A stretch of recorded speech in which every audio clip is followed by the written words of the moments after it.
think this brings up one of the core reasons why Doomberg has been successful.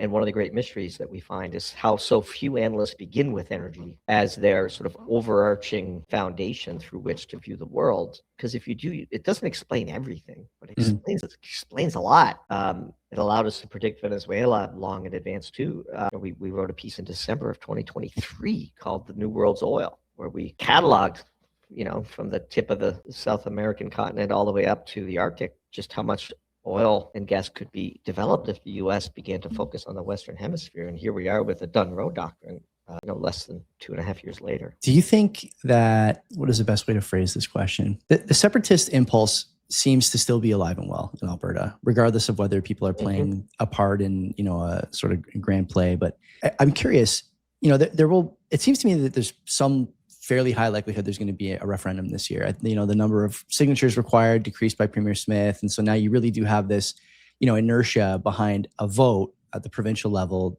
about whether or not Alberta should remain. I'm going to phrase the question in two parts. Number one, do you think a referendum in Alberta is likely this year, given sort of the procedural, whatever limitations of those signature gathering folks? Or, and I should say, secondly, what percentage of people need to vote leave for the U.S. to view Alberta as weak enough to start engaging with them as a separate state? Like, I realize this may be a little outside of what your sort of core belief is, but to me, one of the things that's, I think often overlooked is you can have as many referendums, votes as you like, but if the U.S. decides that they want to engage with you on the level of a sovereign in terms of energy trade, for example, there's really not much anyone can do over here. Yeah. Do you have a view on any of this stuff? Let me know what you think. Yeah, I have a much more simple view than that.